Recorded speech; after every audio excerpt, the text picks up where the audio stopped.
আসসালামু আলাইকুম রহমতুল্লাহি ওবরকাতুহু। সম্মানিত দর্শক, বিএনপির ভারপ্রাপ্ত চেয়ারম্যান জনাব তারেক রহমান 5 দিন হলো বাংলাদেশে এসেছেন। বিএনপির নেতৃত্বের সর্বোচ্চ পর্যায়ে তিনি সকল আশা আকাঙ্ক্ষার একেবারে সর্বশেষ ভরসাস্থল। তাকে কেন্দ্র করে বিএনপির যারা নেতাকর্মী তাদের আশা আকাঙ্ক্ষা আকাশচুম্বী, এবং তার কাছে বিএনপির লোকজন ম্যাজিক্যাল জাদুকরী কিছু আশা করছে যে তিনি এলে দল সুসংগঠিত হবে, তিনি এলে দেশে শান্তি প্রতিষ্ঠিত হবে, এবং তার কারণে বাংলাদেশের রাজনীতিতে একটি ভারসাম্য তৈরি হবে। এমনকি তার যারা বিরোধী পক্ষ আওয়ামী লীগ, তারাও মনে করছে যে তারেক রহমান সাহেব এলে আওয়ামী লীগের জন্য ভালো হবে। অন্যদিকে তার যারা প্রতিপক্ষ জামাত, তারা মনে করছে যে না, তারেক রহমান সাহেব এসছেন, তো সেক্ষেত্রে এখন সে আনে লড়াই হবে, এরকম একটি অবস্থা। দ্বিতীয়ত, আমাদের যে প্রশাসন যন্ত্র, রাষ্ট্রযন্ত্র, রাষ্ট্রের মেধাবী যারা লোকজন রয়েছেন, বুদ্ধিজীবী, সাহিত্যিক, সাংবাদিক, প্রায় সবাই চমকিত হয়েছেন তারেক রহমান সাহেবের বাংলাদেশে আসার একেবারে হঠাৎ সিদ্ধান্ত। তিনি যেভাবে নাটকীয় কায়দায় ঘোষণা করলেন যে তিনি 25শে ডিসেম্বর তারিখে বাংলাদেশে আসবেন, তখন 99.99% লোক, তারা সবাই বলেছেন যে না, শেষ পর্যন্ত আসবে না, এর মধ্যে যে কোনো একটা দুর্ঘটনা ঘটবে, যে কোনো একটা অবস্থা তৈরি হবে, তারপর উনি আসা বাদ দিবেন। বিশেষ করে হাদির নির্মম হত্যাকাণ্ড যখন ঘটলো এবং তারপরে যখন পরিবেশ পরিস্থিতি আরও উত্তাল হয়ে পড়লো, সবাই মনে করলো যে তিনি হয়তো আসবেন না। আবার তিনি যখন জিদ ধরলেন যে না, তিনি আসবেনই, তখন অনেক আশঙ্কা করলো যে হাদির মতো আরেকটি দুর্ঘটনা ঘটতে পারে, এবং লোকজন বলা শুরু করলো টার্গেট কে হতে পারে। একেবারে কয়েকজনের নামই বলে দেওয়া হলো যে এই লোক পরবর্তী টার্গেটে তাদেরকে আততায়ীরা হত্যা করবে, আর হত্যা করার পর সারা বাংলাদেশ উত্তাল হয়ে পড়বে, তারপর তারেক রহমান সাহেব আসবেন না। কিন্তু তিনি এলেন এবং বিরচিত নায়কোচিত কায়দায় এলেন। তার দলের যারা লোকজন আছে তারা তাকে বরণ করে নিল ঐতিহাসিক সংবর্ধনার মাধ্যমে। তিনি ফিরলেন কৃতজ্ঞ চিত্তে। 17 বছর পর দেশের মাটিতে পৌঁছে যতটুকু আবেগ দেখানো দরকার, যতটুকু ভদ্রতা দেখানো দরকার, কৃতজ্ঞতা দেখানো দরকার, বিনয় দেখানো দরকার, এখনো পর্যন্ত তার কোনো ঘাটতি আমরা দেখিনি। তার হাঁটা চলার মধ্যে বিনয়ী ভাব, চাহনিতে নম্রতা, ভদ্রতা এবং কৃতজ্ঞতা, এবং একই সঙ্গে তিনি কথা কম বলেন। এই সময়টাতে ভীষণ রকম কথা কম বলেন, সুন্দর করে হাসেন, এবং দলীয় যারা নেতাকর্মী তাদের সঙ্গে সহজতে একটি সম্পর্ক স্থাপন করার চেষ্টা করেছেন। এর বাইরে যেটা হয়েছে সেটা হলো যে তিনি কারো সমালোচনা করেননি, নিজের যে রিগ্রেট, সেই রিগ্রেট তিনি প্রদর্শন করেননি, কারো বিরুদ্ধে বিষোদ্গার করেননি, কাউকে গালিগালাজ করেননি, প্রতিহিংসা তিনি চরিতার্থ করেননি। এটা ইতিবাচক দিক। সেও এই যে ইতিবাচক দিক, সেই ইতিবাচক দিক নিয়ে, ইতিবাচক বিষয়াদি নিয়ে, কর্মকাণ্ড নিয়ে গত 5 দিন ধরে তিনি কি করেছেন? ভোটার হয়েছেন, ভোটার তালিকায় নাম অন্তর্ভুক্ত করেছেন, নির্বাচনের যে মনোনয়ন 2টো আসনে দাখিল করেছেন, বিএনপির যে চেয়ারপারসনের কার্যালয় আছে সেই কার্যালয়ে তিনি অফিস করেছেন, বিএনপির পল্টনের যেটা অফিস, সেই অফিসে তিনি এসেছেন, জনগণের উদ্দেশ্যে বক্তব্য দিয়েছেন। তারপর ওসমান হাদির যে কবর হয়েছে সেটি জিয়ারত করেছেন, তার পিতার কবর জিয়ারত করেছেন, সাভারে গিয়েছেন, জাতীয় স্মৃতিসৌধে, তার শ্বশুর বাড়িতে গিয়েছেন। তো এই সকল কাজগুলো করেছেন। তারপর তার যে নির্বাচনী প্রচার প্রপাগান্ডা, সেগুলোর ব্যাপারে তিনি সিদ্ধান্ত নিয়েছেন, এবং ইতিমধ্যে যে কাজটি করেছেন, তিনি লন্ডনে থাকা অবস্থাতেই তার দলের যে বাদবাকি নমিনেশন ছিল সেগুলো ঘোষণা করেছেন।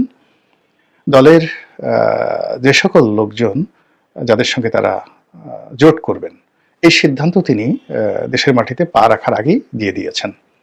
যেমন আন্দালিব রহমান পার্থ, নুরুল হক নুরু, জুনায়েদ সাকি, তারপর ববি হাজ্জাজ, এদেরকে অন্তর্ভুক্ত করা, এদের সঙ্গে ঐক্যজোট করা, রাশেদকে, নুরুল হক নুরুর যে সেক্রেটারি, তাকে দলে ঢুকানো, ইত্যাদি নানা রকম। রেদওয়ান আহমেদ, এলডিপির সাধারণ সম্পাদক, তাকে বিএনপিতে যাকে বলা যোগদান, কারণ এই কাজগুলো যেগুলো স্পর্শকাতর, বিতর্ক হতে পারে, তার বর্তমানে এই জিনিসগুলো হলে হয়তো অনেকে বিতর্ক করতো, কিন্তু এই কাজগুলো তিনি বাংলাদেশে পা রাখার আগেই এই কাজগুলো করে ফেলেছেন। তো কাজেই এখন পর্যন্ত আপনি যদি দেখেন যে তার প্রায় সব কর্মকাণ্ডই যুক্তিযুক্ত, সায়েন্টিফিক এবং যাকে বলা হয় নিয়মতান্ত্রিক, নিয়মের মধ্যে থেকে তিনি এই কাজগুলো করেছেন। এখন প্রশ্ন হলো যে তিনি এই যে সামনের যে দিনগুলো বা যে সময়গুলো রয়েছে, সেই সময়গুলোতে তার এই নিয়মতান্ত্রিকতা, তার ধারাবাহিকতা, তার এই ভদ্রতা সবকিছু মিলিয়ে তিনি কি কাঙ্ক্ষিত মাকামে বা গন্তব্যে পৌঁছতে পারবেন কিনা, বিজয়ী হতে পারবেন কিনা এবং প্রধানমন্ত্রী হতে পারবেন কিনা। এখানে একটা কথা বলতে হয়, আপনি যদি বিএনপির অতীত ইতিহাস দেখেন তাহলে বিএনপিকে বলতে হবে সৌভাগ্যের বরপুত্র। তারা যে কয়বারই ক্ষমতায় এসেছে, নিয়তি তাদেরকে ক্ষমতা এনে দিয়েছে, এবং সেই ক্ষমতাগুলো যে কয়বারই আসছে তারা কখনো কল্পনা করেনি তারা ক্ষমতায় আসবে, আউট অফ দেয়ার ইমাজিনেশন। কিন্তু যে কয়বারই আবার তারা চিন্তা করেছে তাদের ক্ষমতা আসা উচিত, তারা ক্ষমতায় আসবে, বা তারা চেষ্টা করেছে, প্রায় সব ক্ষেত্রে তারা নিয়তির হাতে পরাজিত হয়েছে। যেমন ধরুন ৭৫ 15 আগস্টের পর যে ঘটনাপুঞ্জি, পুরো নভেম্বরের 7 তারিখ পর্যন্ত জিয়াউর রহমান সাহেব স্বপ্নেও কল্পনা করেননি he is going to be the president of the Bangladesh, people's republic of Bangladesh. কিন্তু নিয়তি, সৌভাগ্য তাকে এমনভাবে করে দিয়েছে যে পুরো বাংলাদেশের মানুষ যেটা কল্পনা করতে পারেনি তিনি সেটা হয়ে গেছেন। আবার তার শহীদ হওয়া, মৃত্যু হওয়া, এটাও মানুষ কল্পনা করতে পারেনি, কিন্তু সেই ঘটনাগুলো ঘটে গেছে। পরবর্তীতে যখন শহীদ প্রেসিডেন্ট জিয়াউর রহমান মারা গেলেন, জাস্টিস সত্তার ক্ষমতায় এলেন। বিএনপি যেটা কল্পনা করতে পারেনি যে জাস্টিস সত্তার যেভাবে ক্ষমতায় এসছেন, সেই ক্ষমতা থেকে তাকে বিচ্যুত করে একটি সামরিক শাসন জারি করা হবে এবং সেনাবাহিনীর পক্ষ থেকে বিএনপির উপর যে স্টিম রোলার চালানো হবে, বেগম জিয়ার প্রতি যে স্টিম রোলার চালানো হবে, এটা আউট অফ দেয়ার ইমাজিনেশন। তাহলে দেখুন, তারা যেটা কল্পনা করেনি সেটি তাদের জীবনে ঘটেছে, আর তারা যেটা আশা করেনি সেটাই আল্লাহ রাব্বুল আলামিন তাদের জীবনে দিয়েছে। 91 সনে তারা আশা করেনি ক্ষমতায় আসবে, কিন্তু 96 সনে তাদের ক্ষমতায় না আসার কোনো কারণ ছিল না। এর কারণ হলো 91 থেকে 96 এই সময়কালীনে তারা অসাধারণ সুন্দর একটি সরকার ব্যবস্থা চালু করেছিল। ইট ওয়াজ এ ফ্যান্টাস্টিক গভর্নমেন্ট 91 থেকে 96 বেগম জিয়ার নেতৃত্বে। তো সেক্ষেত্রে ভোট এর পর তারা আবার নির্বাচিত হবে, এটি স্বাভাবিক, কিন্তু সেখানে আওয়ামী লীগ চলে এলো। আবার আওয়ামী লীগ কিন্তু 96 থেকে 2001 পর্যন্ত অসাধারণ ভালো কাজ করেছিল। 91 থেকে 96 বেগম জিয়া যে কাজ করেছিলেন তার সাথে অনেক অনেক ভালো কাজ করেছিলেন শেখ হাসিনা। ফলে কি হলো, 2001 সনের নির্বাচনে শেখ হাসিনার পরাজয় হবে এটা বিএনপি কল্পনাই করতে পারেনি। কিন্তু পর্দার আড়ালে কিছু খেলাধুলা, বিভিন্ন আন্তর্জাতিক চক্র, দেশি বিদেশি আমলাতন্ত্র, এই যে পলিসি, এই পলিসিগুলো বিএনপির অজান্তেই এমনভাবে হয়েছে যে সৌভাগ্য বিএনপির পায়ের কাছে এসে ধরা দিয়েছে। 2001 সনের নির্বাচনে বিএনপি ক্ষমতায় এলো। কিন্তু 2001 থেকে 2006 পর্যন্ত তারা ক্ষমতা চালানোর পরে তারা কিন্তু প্রাণান্ত চেষ্টা করেছিল, মেটিকুলাস ডিজাইন করেছিল, তারা 15 ফেব্রুয়ারি নির্বাচন করেছিল। বিভিন্ন সময়টাতে তারা যে চেষ্টা চরিত করেছে ক্ষমতা আসার জন্য, এবং তারা যেভাবে ক্ষমতা আসার বাগান সাজিয়েছিল 100% সব ক্ষেত্রে তারা পরাজিত হয়েছে, অপমানিত হয়েছে, লাঞ্ছিত হয়েছে, দুর্ভোগ এবং দুর্দশার কবলে পড়েছে। এই হলো ইতিহাস। তাহলে আমরা যদি একটা ক্যালকুলেশনে আসি, আপনি দেখবেন যে নিয়তি এমন একটা ব্যাপার, আপনার জীবনে সেই ঘটনাই বারবার ঘটবে। এর থেকে আপনাকে শিক্ষা নিতে হবে যে আপনার জীবনে কখনই ঘটেনি সেটা ভবিষ্যতেও ঘটবে না। তো বিএনপির যে রাজনৈতিক ভবিষ্যৎ, সেটা হলো তাদের জন্য একটা অপরচুনিটি তৈরি হয়, এই অপরচুনিটি, এবং সেই অপরচুনিটি তাদের জন্য তৈরি হয়েছে এটা বিএনপির লোকজন বুঝতে পারে না, কিন্তু ক্ষমতা তারা পেয়ে গেছে যেই কয়বারই। আবার বিএনপি যেই কয়বারই খুব কনফিডেন্স লেভেল হাইতে ছিল, বিএনপির কনফিডেন্স লেভেল, তারা নিশ্চিত ছিল ক্ষমতায় আসবে, কলা কৌশল করেছিল, চেষ্টা তদবির করেছিল, একটিবারও তারা ক্ষমতায় আসতে পারেনি। বোঝার চেষ্টা করেন। তো সেই দিক থেকে যে বর্তমান যে সময়টি, এই সময়টি বিএনপির যে ইতিহাস, সেই ইতিহাসের উল্টো। অর্থাৎ এখন সারা বাংলাদেশ ডিক্লেয়ার হয়ে গেছে বিএনপি ক্ষমতায় আসছে। এটা বিএনপির সাথে মানায় না। বিএনপি যেটা হয় কেউ কল্পনা করতে পারবে না বিএনপি চলে আসবে। তো বিএনপিকে যখন ডিক্লেয়ার করা হচ্ছে যে কোনোভাবে একটা নির্বাচন হলে বিএনপি ক্ষমতায় আসবে, এটা বিএনপির অতীত ইতিহাসের সঙ্গে মিলে না। 2 নম্বর হলো যে বিএনপি ক্ষমতায় আসলে তারেক রহমান সাহেব প্রধানমন্ত্রী হবেন। এই যে দুটো পোর্ট্রেট তৈরি হয়ে গেছে জনগণের মধ্যে, এই পোর্ট্রেটের সঙ্গে বিএনপির যে ইতিহাস মিলে না, এবং সেই ইতিহাসকে অতিক্রম করাটাই তারেক রহমান সাহেবের চ্যালেঞ্জ, এবং that will be the magic of Tarique Rahman. অর্থাৎ এইবার যদি বিএনপি বিজয়ী হয়, তারেক রহমান সাহেব প্রধানমন্ত্রী হয়, that will be the magic of Tarique Rahman সাহেব। এখন তিনি কি সেই ম্যাজিক দেখাতে পারবেন? এই যে গত 5 দিন তিনি আসলে যে কাজকর্মগুলো করেছেন, সেই কাজকর্মগুলোর মধ্যে ম্যাজিক্যাল কিছু ছিল কিনা, সেটা আপনাকে আমাকে আশ্চর্য করে দিয়েছে। আমরা আশা করিনি তার কাছ থেকে, কিন্তু তিনি সেই কাজগুলো করেছেন খুব দৃষ্টি নন্দন এবং সারপ্রাইজিং, ভীষণ রকম সারপ্রাইজিং, আউট অফ ইমাজিনেশন। রাজনীতির প্রতিপক্ষের জন্য, রাজনৈতিক দলের জন্য প্রত্যেকটা ব্যাপার, এনি ডিসিশন, এটা আপনারা চিন্তা করুন। আমি এই বিষয়গুলোতে ইন ডিটেলস বলবো না, আমি শুধুমাত্র যে এটা বিএনপি যে রাজনীতি, সেই রাজনীতির ধারাবাহিকতা বলার চেষ্টা করছি। এরপরে যে ঘটনাটা হলো তা হলো বিএনপির যারা প্রতিপক্ষ এই মুহূর্তে আছে, তারা সবাই ঘরের শত্রু, বিভীষণ।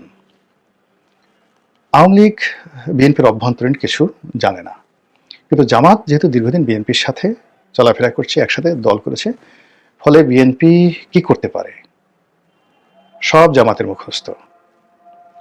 বিএনপির যত ইতিবাচক জিনিস আছে তাও মুখস্থ, বিএনপির যত নেতিবাচক দিক আছে, এমনকি তাদের পার্সোনাল লাইফ, তাদের সহায় সম্পত্তি, বিএনপির কোন লোকটির কতটুকু বুদ্ধি আছে, প্রজ্ঞা আছে, মেধা আছে, এটা জামাতের লোকজনের রীতিমতো মুখস্থ। কাজেই এই যে ঘরের শত্রু বিভীষণ, তারা এখন বিগড়ে গেছে এবং বিএনপিকে পরাজিত করে কৌশলে তাদেরই বন্ধু, তাদেরই একসময়, যেটা তারেক রহমান সাহেব জামাতকে বলতেন যে আমরা একই মায়ের পেটের জড়োয়া ভাই, একই মাতৃগর্ভে জন্মে নেওয়া 2 জন সন্তান, ভাই, আপন ভাই। তো সেক্ষেত্রে মানে সেই জামাত বিএনপির দুর্বলতা জানে, তারেক রহমান সাহেবের দুর্বলতা জানেন। এই কয়দিন আগে তো লন্ডনে গিয়ে তারেক রহমান সাহেবের বাসায় বেগম জিয়ার সঙ্গে দেখা করে আসছেন, নিঃসন্দেহে তারেক রহমান সাহেবের সঙ্গে দেখা করে আসছেন জামাতের আমির। তো কাজেই প্রতিপক্ষ অন্য যে কোনো সময়ের চাইতে এই মুহূর্তে বিএনপির জন্য ঝুঁকিপূর্ণ। এর কারণ হলো বিএনপির সকল দুর্বলতা, সক্ষমতা প্রতিপক্ষ জানে। আর বিএনপির জন্য সবচেয়ে ভয়ঙ্কর, এবং তারেক রহমান সাহেবের জন্য আরো ভয়ঙ্কর, বিএনপির জন্য ভয়ঙ্কর হলো বিএনপি জামাত সম্পর্কে তেমন কিছুই জানে না, তেমন কিছু জানে না। তারা মনে করে যে আমরা জামাতকে প্রতিষ্ঠা করেছি, এই আমাদের দয়ার পাত্র। আপনি যখনই কাউকে তাচ্ছিল্য করবেন এবং সেই তাচ্ছিল্যের ব্যক্তি যদি আপনার প্রতিদ্বন্দ্বী হয়ে যায়, আপনি ধরে নেবেন যে আপনার প্রাথমিক পরাজয় হয়ে গেছে। আপনি যাকে তাচ্ছিল্য করবেন সেটা আপনার বাড়ির কাজের লোক হোক বা যে হোক, এই তাচ্ছিল্যের সঙ্গে সঙ্গে সে যখনই আপনার প্রতিদ্বন্দ্বিতা হবে, আপনি তার কাছে পরাজিত হবেন। এটাই ইতিহাসের নিয়ম, এটাই প্রকৃতির নিয়ম। আপনি চিন্তা করুন, কারো দারোয়ান, কারো পিয়ন, আপনি হুমায়ুন আহমেদের অয়ময় নাটক দেখেছেন, মির্জা সাহেবের বাড়িতে কাজ করতেন এক লোক, আবুল হায়াত। তো তিনি সেই মির্জা সাহেবের জমিদারি কিনে নিলেন। এর কারণ হলো মির্জা সাহেবের সকল দুর্বলতা আবুল হায়াত জানতেন, ফলে তিনি কৌশলে তার সেই পরিবারে অশান্তি তৈরি করলেন, তার ট্রেজারিকে দুর্বল করে দিলেন এবং নিলামে জমিদারি কিনে নিলেন।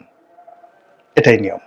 একের সাম্প্রতিক, দূরে না গিয়ে, নাটকে না গিয়ে বাস্তবে বলি, আমাদের দক্ষিণবঙ্গের রাজনীতিতে জনাব আনোয়ার হোসেন মঞ্জু, ইত্তেফাকের মালিক, কিংবদন্তি, এত মেধাবী এবং এত অভিজাত, তার সমপর্যায়ের বাংলাদেশের দ্বিতীয় কোনো পরিবার নেই। তিনি কেবল ইত্তেফাকের তোফাজ্জল হোসেন মানিক মিয়ার ছেলে নন। 25 বছর বয়সে বাংলাদেশ নয়, এশিয়ার সবচেয়ে নামকরা পত্রিকা ইত্তেফাক 60-এর দশক থেকে 70-এর দশক, 80-এর দশক পর্যন্ত এশিয়ার মধ্যে সবচেয়ে নামকরা ওয়েল সার্কুলেটেড পত্রিকা ছিল। সম্মানিত, কমার্শিয়ালি ভায়াবল, প্রভাবশালী সেই পত্রিকার সম্পাদক ছিলেন 25 বছর বয়সে, এবং সেই 25 বছর বয়সে তিনি প্রেস ক্লাবের সভাপতি অথবা ফেডারেল সাংবাদিক ইউনিয়নের সভাপতি, কোনটার একটা যিনি তিনি ছিলেন। তিনি বঙ্গবন্ধুর খুব ঘনিষ্ঠ ছিলেন। এরশাদ সরকারের পুরো জমানাটাতে তিনি প্রভাবশালী মন্ত্রী ছিলেন। 7 থেকে 8 বার এমপি ছিলেন। রাজনীতিতে বন্ধু বৎসল থেকে শুরু করে তার সততা এবং এলাকাতে তার যে কন্ট্রিবিউশন, এটা আমরা যারা রাজনীতিতে এসছি আমাদের কাছে এটা স্বপ্নের বিষয়। তিনি তার নির্বাচনী এলাকায় একটা সময় শেষের দিকে পেরেছেন কিনা জানি না, সমস্ত হাট বাজার খেয়াঘাটের ট্যাক্স নিজের পকেট থেকে দিয়ে দিতেন। সব ট্যাক্স ফ্রি ছিল তার এলাকাতে। এই কাজগুলো আমি স্বপ্নে দেখতাম, কিন্তু এতগুলো হাট বাজার আমি যখন গেলাম নিজে দেখলাম, আমি দেখলাম যে ও মাই গড, আমার এলাকাতে গলাচিপে 10 মিনিটে এতগুলো হাট আছে, এক একটা হাট 30 লাখ 40 লাখ 50 লাখ টাকা ডাক হয়। এই হাটগুলোর টাকা আমি যদি নিজের পকেট থেকে দিলে একটা খেয়াঘাটে ডাক হয়ে যায় 20 লাখ 25 লাখ টাকা, এ সম্ভব না। কিন্তু এই কাজগুলো তিনি করেছেন, সত্য মিথ্যা আমি জানি না, বাট আমরা শুনেছি। এমপি হওয়ার আগে শুনেছি, এবং স্বপ্ন দেখতাম যে আমি যদি কখনো এমপি হই তাহলে আমি এই কাজগুলো করব।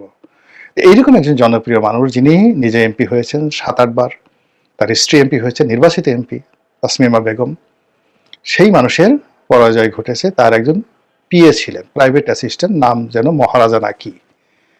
এই যে সর্বশেষ নির্বাচন হলো, সেই নির্বাচনে আনোয়ার হোসেন মঞ্জুর সেই পিএস বা পিএ এপিএ মহারাজা, সে এমপি হয়ে গেছে। এই বৃদ্ধ বয়সে এই লোকটা এই শোনার পর অনেকটা পাগল হয়ে, মানে অন্য মানুষ তো পাগল হয়ে যেত। এইরকম যে মানে যখন একটা ঘটনা ঘটে নিয়তি, আপনি যাকে তাচ্ছিল্য করবেন, যাকে আপনি কাউন্ট করবেন না, তার দ্বারাই আপনার সবচেয়ে বড় অপমানটা হয়ে যাবে। তো সেক্ষেত্রে তারেক রহমান সাহেবের জন্য সবচেয়ে অস্বস্তিকর, সবচেয়ে ডেঞ্জারাস এবং সবচেয়ে বিপজ্জনক বিষয় হবে যদি জামাত এখানে রাষ্ট্র ক্ষমতা দখল করে। এখন তো দখল করেই আছে। আগামীতে যদি নির্বাচনের মাধ্যমে ম্যাট্রিকুলাস ডিজাইনের মাধ্যমে জামাত রাষ্ট্র ক্ষমতা পেয়ে যায়। দ্বিতীয়ত, জামাত যদি প্রধান রাজনৈতিক বিরোধী দল হয়ে যায় পার্লামেন্টে এবং বেশ কিছু ভালো আসন পেয়ে, জামাতকে তো ধরে নেওয়া হয় 30-35টা আসনের বেশি পাবে না, কিন্তু দেখা গেল তারা 100 আসন পেয়ে গেছে। বিশ্বাস করেন বিএনপির ঘুম হারাম হয়ে যাবে, তারেক রহমান সাহেবের ঘুম হারাম হয়ে যাবে। তো কাজেই এই মুহূর্তে বাকি যে সময়গুলো আছে সেটা হলো তারেক রহমান সাহেবকে তার কর্মকাণ্ডে, চিন্তা চেতনায় ম্যাজিক্যাল কিছু দেখাতে হবে, জাদুকরী কিছু দেখাতে হবে, যাতে করে ভোট কেন্দ্রে ভোটার আসে, ভোট প্রশ্নবিদ্ধ না হয় এবং তিনি তার দলকে নিয়ে যে বিজয়, সেই বিজয়ের পথে সম্মানজনক একটি সংখ্যাধিক্য রাখতে পারেন। দলের অভ্যন্তরীণ যে মারামারি হানাহানি কাটাকাটি আছে, এটা যতটা সম্ভব তিনি কমিয়ে রাখতে পারেন, যেন তার দলের নেতাকর্মীরা দলে দলে বিএনপি ছেড়ে জামাতে না যায়।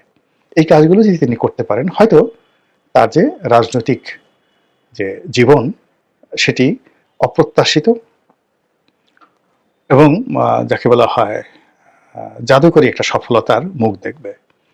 অন্যথায় তার যে দুর্ভোগ দুর্দশা এবং তার যে কষ্ট, তার যে বেদনা, এটি অতীতের যে কোনো সময়ের চেয়ে বেশি হবে। আসমানের মালিক আল্লাহ, তিনি ভবিষ্যৎ জানেন। যেটি ভালো হয় আমাদের সকলের জন্য, সেটি যেন আমাদের জাতীয় জীবনে ঘটে, এই প্রার্থনা করছি। আসসালামু আলাইকুম ওয়া রাহমাতুল্লাহি ওয়া বারাকাতুহু।